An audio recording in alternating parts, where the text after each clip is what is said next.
nosso curso até agora tem mostrado as leis básicas da mecânica, como que os corpos massivos obedecem a essas leis quando sujeito a forças externas, advinda de elementos externos ou de outros corpos que compõem um determinado sistema físico. Hoje nós vamos ver a aplicação das leis da mecânica para um tipo de corpo que é um pouco diferente dos corpos que a gente vem trabalhando até agora. Trata-se dos fluidos. E o nome que nós damos a essa parte é chamado mecânica dos fluidos. A mecânica dos fluidos, ela vai tentar pegar as leis que nós conhecemos e aplicar para corpos que não têm forma bem definida. Os fluidos são corpos que não têm um formato, não é como um disco, não é como uma bola. Eles normalmente adquirem a forma de acordo com a ação de agentes externos, que pode ser inclusive as bordas de um recipiente que os contém. Então imagine a água dentro de um copo, as paredes do copo é um agente externo fazendo uma força para conter a água naquele volume delineado, determinado pelo copo. Então faz essa força e, portanto, a água, que é um fluido, que não tem uma forma própria, depende das forças externas, adquire o formato do copo. Também os gases, se a gente pegar um balão, uma bexiga, não é? Cheio de um determinado gás, você deforma. Aí no caso, quem é o agente externo? São as paredes elásticas da bexiga, do balão, que fazem uma força, fazendo com que o gás fique contido também no volume determinado por aquilo, pelo formato da bexiga. E evidentemente nós podemos fazer forças extras deformando a bexiga e o gás que está lá dentro, que é um fluido, deforma-se de acordo com a força externa feita. Muito bem, os fluidos, eles podem ser estudados em dois contextos diferentes.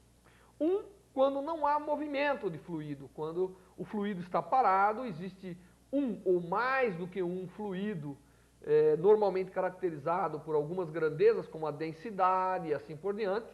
Então existe um ou mais fluidos em repouso e eles interagem entre si, interagem com um fluido muito especial que existe na natureza, que é o gás atmosférico. Esse fluido, que é o gás atmosférico, tem uma ação muito importante, daí o nome pressão atmosférica, que a gente está acostumado, a lidar. Então, quem lida com essas coisas é a chamada hidrostática.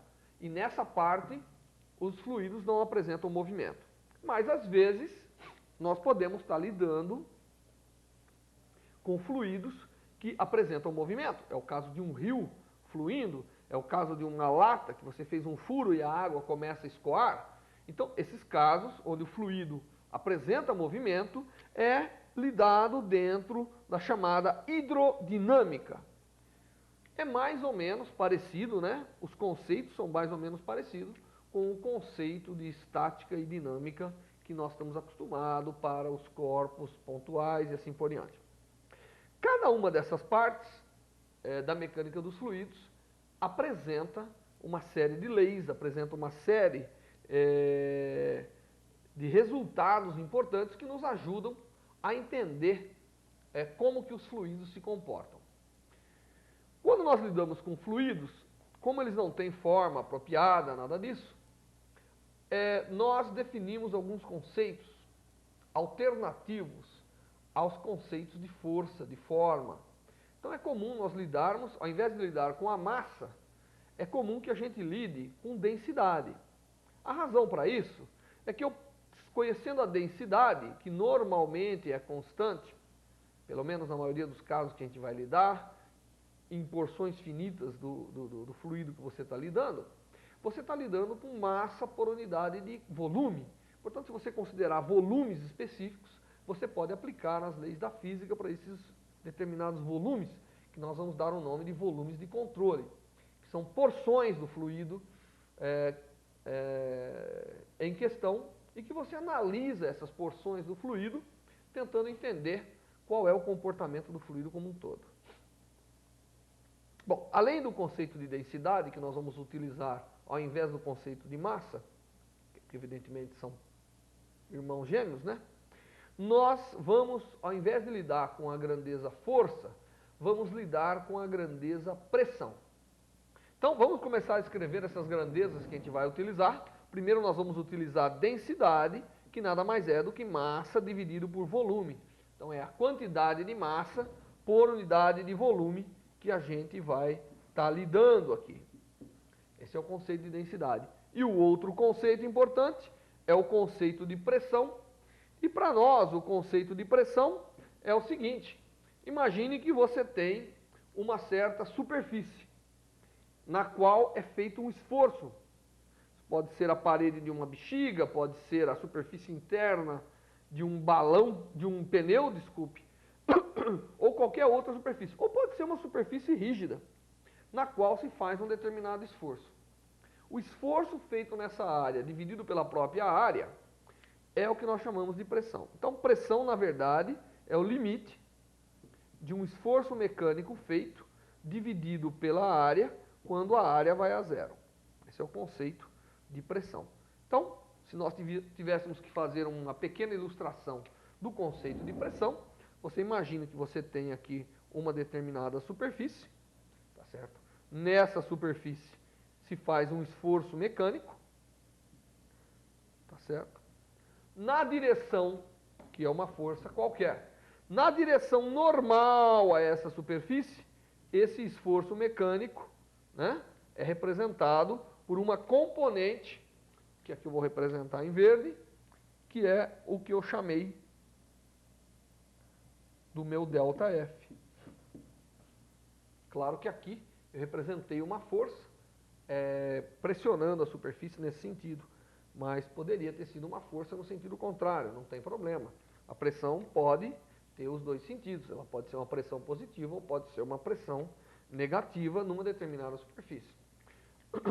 Essa área que eu chamei de ΔS, né?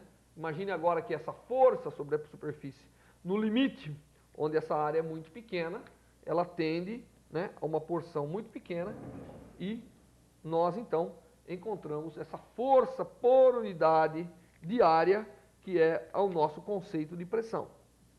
Esse conceito também é importante, ao invés de força, porque nos permite lidar com porções diferentes do fluido, né? Permite a gente tomar aqueles volumes de controle que tem um certo volume e, portanto, terão uma massa que vai ser o produto do volume pela densidade, tá certo? E, então, essa é a massa que nós vamos lidar dentro desses volumes de controle. E a superfície desses volumes de controle, né, vai estar sujeita a um esforço mecânico que nós podemos caracterizar pela pressão existente nessa superfície. Bom, as unidades de pressão, evidentemente, são as unidades de força por área. Normalmente, nós utilizamos o Newton por metro quadrado, né? Essa é uma unidade bastante utilizada, Newton por metro quadrado, que recebe um nome de Pascal. Então, 1 Newton por metro quadrado é o nome que normalmente se dá a essa unidade de pressão, é o Pascal. Mas essa não é a única unidade de pressão, existem outras. Nós poderíamos pensar em outras unidades de força e outras unidades de área. É o caso de Dinas. Dinas por centímetro quadrado é uma outra unidade bastante empregada, né? Essa é a unidade no sistema CGS, que também é empregado. Mas muitas vezes nós estamos lidando com quantidades de força muito grande. E aí nós criamos algumas unidades especiais, que é o caso do bar. Bar é exatamente 100 mil, ou 10 a quinta, newtons por metro quadrado. Então, quando eu tenho um bar de pressão, significa que eu tenho 100 mil newtons por metro quadrado de pressão. Ou atmosfera, essa é uma unidade bastante conhecida, que a gente usa muito. A atmosfera é quase 1 newton por metro quadrado. É, na verdade, 1.011 vezes 10 a quinta, desculpe, vezes 10 a quinta, newton por metro quadrado. Portanto, é quase um bar, né? Uma atmosfera é quase um bar, a menos desses pequenos dígitos que aparecem aqui. Um bar seria 10 a 5 newtons por metro quadrado, uma atmosfera é 1.011 bar. Portanto, é quase um bar, mas não é exatamente um bar. Por que que se criam unidades?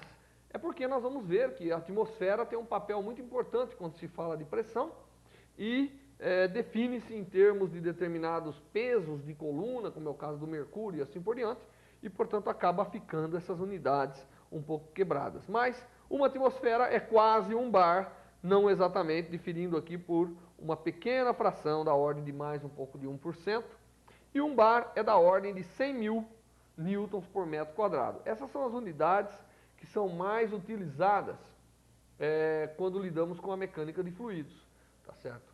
E nós vamos então agora passar a ver uma parte, como eu disse, que é a parte da hidrostática, quando os fluidos não apresentam movimento. Nesse caso da hidrostática, existe um tipo de efeito que é muito importante. Como o fluido está parado, a força que o fluido faz numa determinada porção do mesmo fluido é muito importante. Então você imagina uma coluna, um tanque de água, por exemplo. A pressão no fundo é maior do que a pressão em cima. Por quê? Porque o próprio peso do fluido agora é importante. E na mecânica do fluido, na hidrostática, esse efeito é representado pela chamada lei de Stevens, que nós vamos passar agora a deduzi-la. Vamos imaginar, né, que nós tenhamos aqui um fluido constituído de várias partículas, né, átomos, moléculas, ele pode ser líquido ou pode ser gasoso, e aqui então eu tenho um fluido preenchendo esse espaço. Eu vou pegar nesse fluido e vou olhar uma determinada porção desse fluido, que é exatamente um pequeno disco na forma de uma panqueca, né? E vou examinar o que está acontecendo com esse pequeno disco no meio desse fluido todo. Mas veja, o disco é imaginário, ele é constituído de material do próprio fluido. Mas essa pequena porção, se eu estiver olhando essa pequena porção, que é o que eu mencionei anteriormente, como sendo um volume de controle, né, que eu estou analisando agora, o efeito das forças todas do resto do fluido nessa proporção que eu tomei como volume de controle. Essa pequena porção está parada dentro do fluido, né? Não há razão nenhuma para ela estar em movimento. Se ela está parada, evidentemente, a força que age sobre essa porção deve ser nula. Bom, eu gostaria de lembrar que nós estamos imaginando aqui um fluido na presença de um campo gravitacional. Porque se ele não estiver na presença do campo gravitacional, as coisas que eu vou falar é um pouco diferente. Então, na presença de um campo gravitacional, o que acontece? Quando eu isolei essa porção de fluido, eu tenho que acima dessa porção existe toda uma massa de fluido fazendo uma força sobre essa pequena porção que eu isolei. Para referência, nós vamos dizer que, vamos colocar aqui um eixo de referência, e vamos dizer que essa pequena porção de fluido que eu estou lidando está localizado a uma posição Y. Só para referência, né? Estou posicionando agora a minha porção de fluido. E vamos dizer que a espessura desse pequeno disco que eu escolhi é ΔY. Então, dado um fluido, a uma posição Y, eu escolhi um pequeno disco que tem área A, área de superfície A e espessura ΔY como meu volume de controle. Como eu estava dizendo, toda a porção do fluido que está acima está fazendo uma pressão nesse sentido, nessa porção. Está fazendo uma força que, por unidade de área, corresponde a uma pressão. Essa pressão que está sendo feita, nós poderíamos dizer que é P na posição Y mais ΔY. Por quê? Porque é a força feita nessa superfície superior. Então nós dizemos que essa força é uma força P na posição Y mais ΔY. Bom, por outro lado, por que essa pequena porção não se move? Porque existe uma força também do resto do fluido na parte de baixo, fazendo uma força contrária àquela primeira, e portanto nós podemos dizer que essa porção do fluido está fazendo uma pressão nessa superfície de baixo, que vale P de Y, ou seja, a pressão na posição Y do fluido. Bom, como eu disse, pelo fato dessa camada não estar se movendo, é porque essa força, menos essa força, está sendo balanceada por alguma coisa, que aqui no caso é o peso dessa porção que eu escolhi como volume de controle. Então, se nós escrevermos aqui do lado a equação de equilíbrio para essa porção de fluido, nós teremos que P de y mais ΔY menos P de y, né, vezes a área A. Quando eu multiplico pela área A, eu estou, na verdade, já convertendo a pressão em força. Então, a pressão exercida nessa face, menos a pressão exercida nessa face, vezes a área, deve dar o desbalance de força devido às pressões que atuam em ambas as faces desse elemento de controle, desse volume de controle. Isso, evidentemente, tem que ser igual ao peso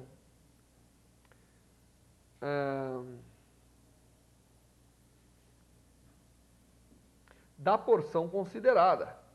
Por sinal menos, evidentemente, porque essa diferença de pressão tem que ser contrária ao peso para que haja o equilíbrio.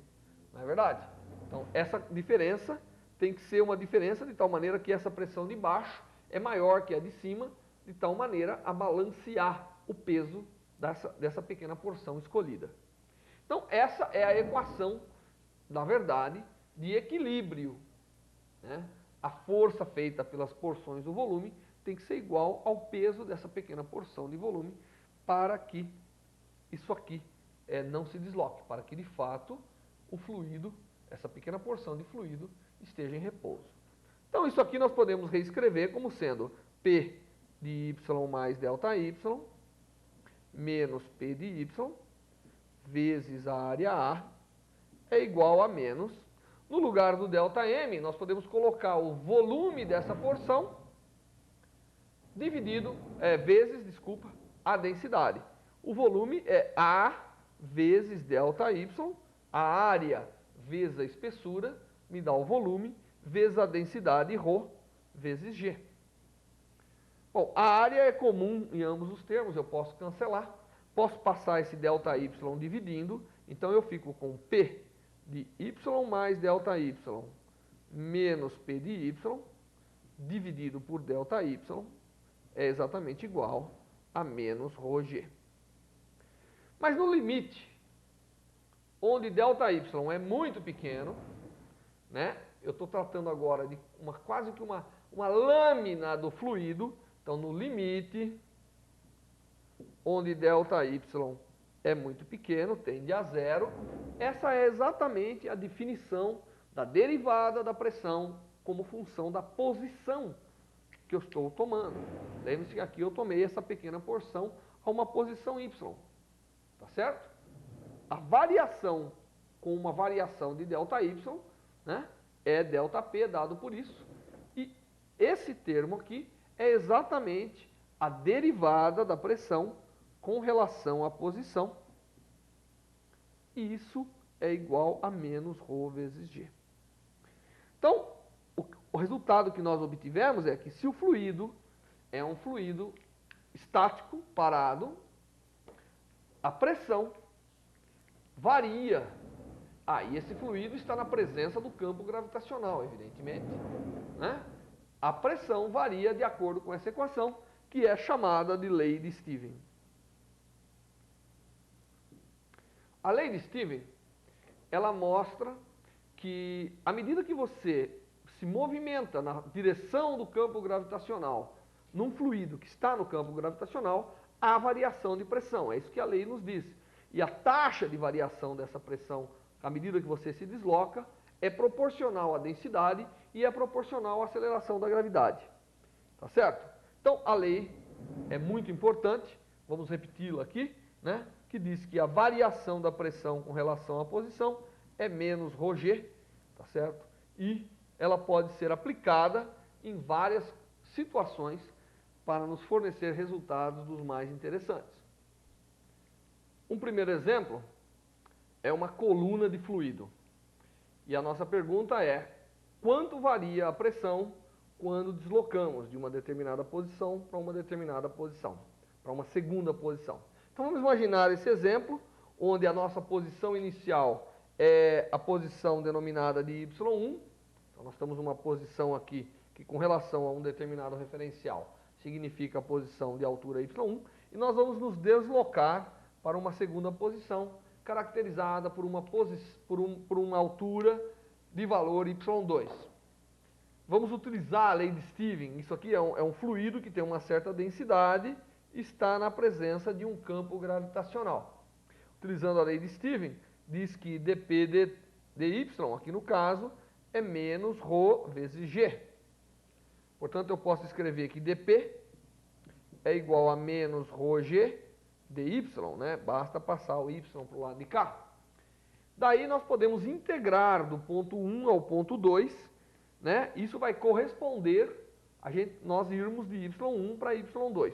Então, fazendo essa integração do ponto P1, aqui deve ter uma pressão P1, e aqui deve ter uma pressão P2. Então, a integral de P1 a P2 é exatamente a integral de y1 a y2 de ρg dy. Como essa integral aqui dá exatamente P2 menos P1, dá a diferença de pressão entre os dois pontos, e essa integral aqui fica menos ρg y2 menos y1, nós vemos claramente que a variação de pressão é proporcional à variação de profundidade, a variação de altura do fluido. Assim, quando nós mergulhamos numa piscina, à medida que a gente vai se afundando, a pressão torna-se maior. É isso que está dizendo essa equação. Podemos reescrever a equação fazendo o seguinte: vamos chamar a superfície, vamos chamar o ponto y2 como o ponto superficial, onde a pressão é a pressão atmosférica. Então, vamos dizer que o fluido chega somente até o ponto 2. Então, nós vamos tomar que o ponto P2 é o ponto chamado de pressão atmosférica, e nós queremos saber o que acontece quando nós atingirmos uma certa profundidade, que aqui nós vamos chamar de H. Então, H para nós é y2 menos y1. Então, y2 menos y1 é o nosso H, é a nossa profundidade no interior do fluido, no interior da piscina, aqui no nosso exemplo. Então, nós podemos voltar aqui e colocar que a pressão atmosférica, que é a pressão na superfície, menos a pressão P no ponto considerado qualquer, é igual a menos ρgh. Ou seja, a pressão no ponto qualquer que você considerou é igual à pressão na atmosférica. Simplesmente vou passar a pressão para o lado de cá e esse termo para o lado de lá. Então, a pressão num ponto no interior do fluido, um ponto qualquer no interior do fluido, é a pressão na superfície, que é a pressão atmosférica, mais o peso da coluna, que a gente chama. Então, aqui é o exemplo, né? Só desenhando aqui do lado. Aqui é um exemplo que nós temos um fluido. Aqui nós temos a pressão atmosférica, devido ao gás atmosférico que está ali fazendo uma pressão, senão o fluido saía voando, né? E nós fizemos a pergunta como varia a pressão à medida que nós vamos nos aprofundando a uma profundidade H. E nós obtivemos que à medida que eu vou me aprofundando, a pressão na superfície, quando H é igual a zero, a pressão é igual à pressão atmosférica. E à medida que eu vou me aprofundando, eu tenho, além da pressão atmosférica, a soma da força feita pela coluna de altura H, né, naquele ponto considerado, que é exatamente ρgh. Então, essa é a chamada pressão de coluna, que nós sentimos quando estamos no interior de um fluido. Bom, qualquer coluna, qualquer fluido, na presença de um campo gravitacional, apresenta esse tipo de pressão, que é pressão da altura da coluna de fluido sobre aquele ponto considerado. E, evidentemente, é por essa razão que, às vezes, para obter uma pressão maior na torneira, nós colocamos a caixa de água a uma altura maior, porque, nesse caso, aumentando a altura, nós aumentamos a pressão da coluna, correto? E, portanto, a água pode sair na torneira com uma pressão maior. E nós vamos ver depois na hidrodinâmica o que essas coisas correspondem. O fato do fluido ter toda essa pressão de coluna sobre ele, isso leva a uma velocidade maior na hora que o fluido é liberado. Um outro exemplo interessante para ser considerado é o caso da atmosfera. Nós sabemos que à medida que a gente sobe na atmosfera, o gás fica mais rarefeito. O gás ficar rarefeito significa que a densidade diminui. A densidade diminuindo significa que o peso das porções sobre determinado ponto do fluido diminui. Então a pressão diminui à medida que a gente sobe na atmosfera. Então, quando você sobe, escala uma montanha, à medida que você vai subindo, a pressão atmosférica, na verdade, vai diminuindo. E nós queremos calcular como que essa pressão varia à medida que eu subo na atmosfera. Então vamos imaginar agora o exemplo que é um gás atmosférico, no qual eu vou escalando para fora. Então nós temos o gás, temos a atmosfera, aqui está a superfície da Terra. Então esse caso agora é o caso da atmosfera. Esse é o caso que nós queremos resolver.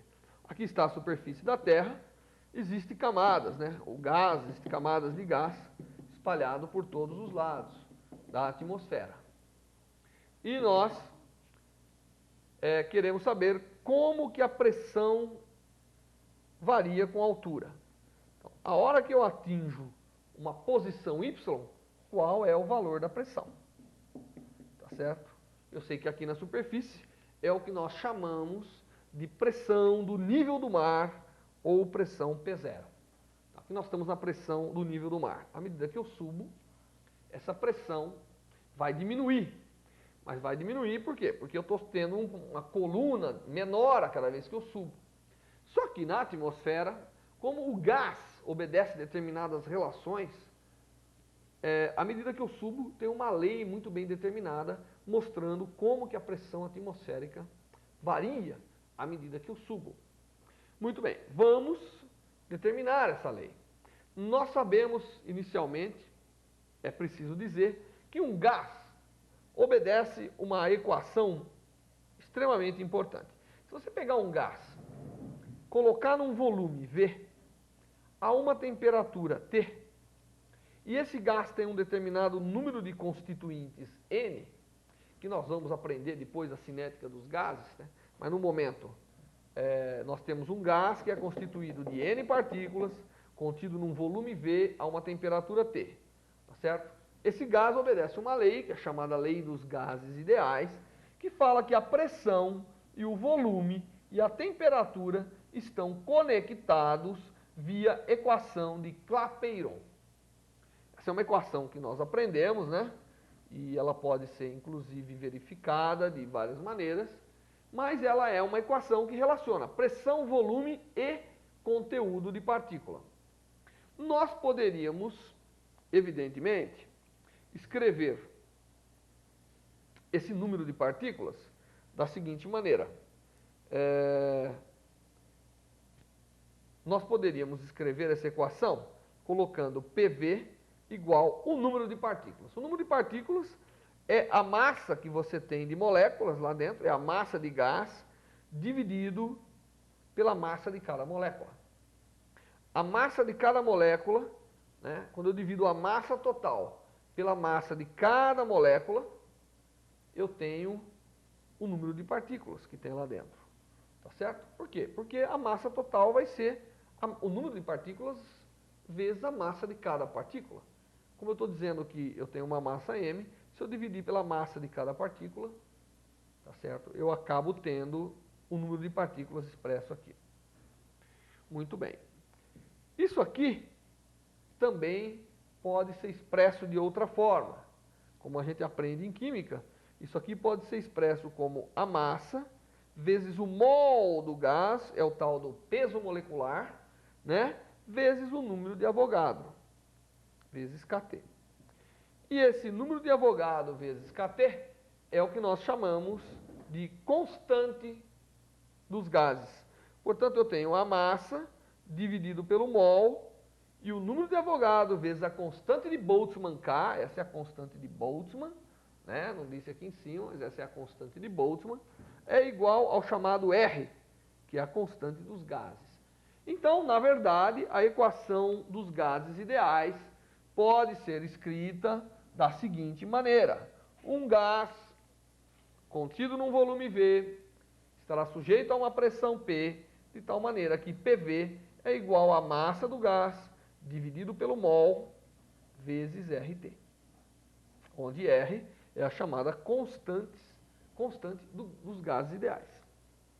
Muito bem, essa é a equação dos gases ideais, e que nós vamos ver mais adiante em mais detalhes. Mas no momento, o que nós precisamos é simplesmente lembrar que o fluido que nós estamos lidando aqui na atmosfera é um gás e que obedece à equação dos gases ideais. Ou bem, obedece aproximadamente à equação dos gases ideais. Ótimo. Agora eu vou passar esse volume dividindo.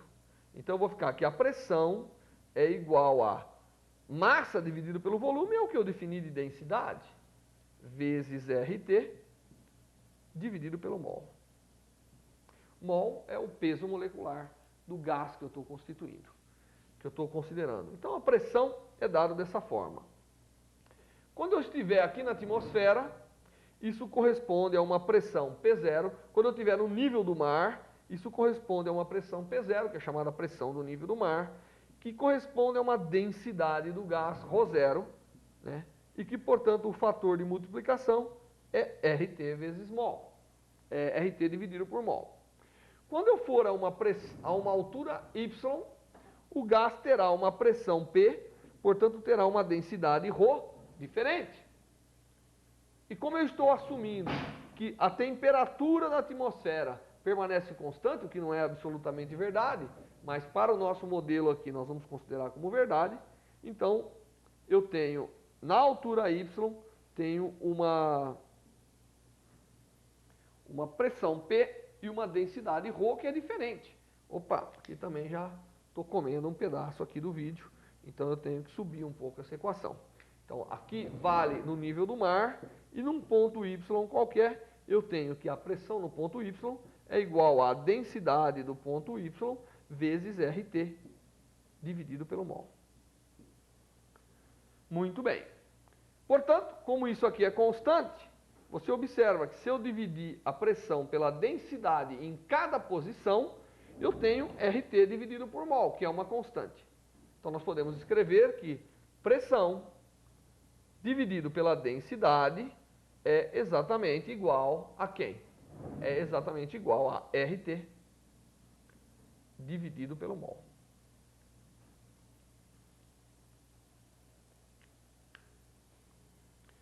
Muito bem. Mas nós temos também que a variação da pressão com a posição é igual a menos ρg. Essa é a lei de Stevens, que a gente acabou de ver, e que vale sempre que eu tiver um fluido na presença de um campo gravitacional. Que aqui no caso do gás atmosférico é um exemplo, não podia ser um exemplo melhor do que um gás num campo gravitacional. Tá certo? Muito bem, então tem essas duas equações, onde quem está variando? A pressão está variando e o ρ está variando à medida que eu vario a altura, à medida que eu estou em altitudes diferentes. Tá certo? E a pressão com a altitude está vinculada com a densidade dessa forma. Então, no lugar da densidade, o que eu posso fazer aqui? Eu posso pegar essa equação e dizer o seguinte, que a densidade é igual a pressão dividido por tudo isso. Né? Posso fazer isso. E, então eu tenho agora a densidade expressa em termos de densidade. Então vou fazer isso, vou passar o ρ para cá e vou passar esse termo todo para cá. Como nós não temos muito mais espaço aqui, eu vou colocar aqui como sendo RT dividido pelo mol, e aqui eu vou deixar ρ. Então, no lugar desse ρ, eu vou simplesmente colocar P sobre RT mol. Porque em cada ponto, a densidade deve ser relacionada com a pressão através dessa relação. Fazendo isso, nós obtemos uma equação simples, que mostra que a pressão atmosférica varia com a altitude y, tá certo? De acordo com esse gráfico aqui, né? Aqui é a superfície da Terra. Varia de acordo com a expressão menos P sobre RT dividido pelo mol vezes G. Ou seja, dP sobre P é igual a menos, agora eu vou colocar mol dividido por RT vezes G dy. Então, essa é uma expressão que relaciona a variação da pressão em cada ponto com o próprio valor da pressão naquele ponto. Se eu começar de y igual a zero até um determinado y, corresponde a fazer uma integração de P0, que é a pressão na superfície, até um P determinado, que eu vou chamar P de y.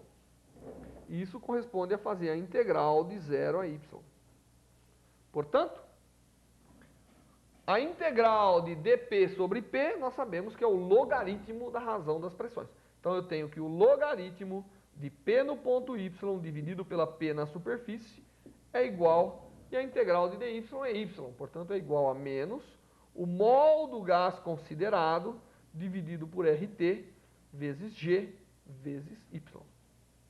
Invertendo o logaritmo neperiano, né, nós temos que a pressão no ponto y é exatamente igual à pressão na superfície vezes a exponencial de menos o mol dividido por RT vezes G vezes y. Ou seja, a pressão atmosférica em regime de temperatura constante cai exponencialmente. Então, voltando aqui ao nosso gráfico, nós podemos representar agora que à medida que eu subo na atmosfera, tá certo? Essa é a minha posição na atmosfera, esse é o valor da minha pressão em cada posição ou em cada altitude, tá certo? Podemos colocar um pouco melhor aqui, P de Y. Nós sabemos que quando eu estiver na superfície, eu tenho a pressão máxima e essa pressão decai exponencialmente, de acordo com essa lei. A temperatura sendo constante. Dependendo do tipo de gás que você está considerando na atmosfera, evidentemente o coeficiente dessa exponencial vai ser diferente. Dependendo da temperatura, o coeficiente vai ser diferente e assim por diante. Mas a lei exponencial da queda de pressão, à medida que você sobe na atmosfera, ela é algo sempre válido. Como nós temos que a pressão, nós acabamos de ver anteriormente, que a pressão, a densidade, ela é proporcional à pressão, lembra? Nós escrevemos pressão sobre densidade igual a uma constante. Isso significa que a densidade é proporcional à pressão. Isso significa, portanto, que a menos de constantes, eu posso escrever, como elas são proporcionais, eu posso escrever que a densidade de ar atmosférico, à medida que eu subo na vertical, né, varia também segundo a mesma lei exponencial. Portanto, é menos mol dividido por RT vezes G vezes Y. Ou seja, a densidade de ar diminui exponencialmente, veja bem, à medida que eu subo na atmosfera. Por isso que os alpinistas têm que levar bujão de oxigênio, porque à medida que eles sobem, a quantidade de oxigênio, a densidade de oxigênio no ar, vai caindo exponencialmente. Portanto, quando ele subiu 10 metros, quando ele subiu os próximos 10 metros, não cai pela metade, cai exponencialmente com a altura. Isso faz que rapidamente a quantidade de ar, a quantidade de oxigênio necessária vai se extinguindo, vai diminuindo, e portanto, quando ele atingir alturas muito elevadas, o oxigênio não será suficiente, e portanto ele deve levar oxigênio consigo para poder sobreviver em altas alturas. Isso, evidentemente, como vocês puderam observar, estava dentro da lei de Stevens, que é a lei que mostra como que varia a pressão e, consequentemente, como que varia a densidade do gás, aqui no caso, na presença do campo gravitacional. Bom, um outro exemplo interessante da lei de Stevens é vasos comunicantes. Esse é um exemplo importante e nós vamos considerar a parte. Imagine que você tenha um tubo no formato de U, dentro do qual dois tipos de fluidos de densidades diferentes são colocados em contato. Então aqui nós vamos considerar um fluido de densidade ρA e um fluido de densidade ρB. Eles são colocados em contato e, evidentemente, são immiscíveis, vamos assumir que são immiscíveis. E o que nós notamos é que há um desequilíbrio da altura da coluna. Enquanto essa coluna está nessa altura, essa outra está nessa outra altura. E nós queremos saber qual é a relação entre essas diferenças de coluna, de altura de coluna, que eu vou chamar ΔH, em termos das densidades. Para fazer isso, novamente, eu aplico a lei de Stevens. Aqui eu sei que tem pressão atmosférica, então vou chamar de pressão atmosférica.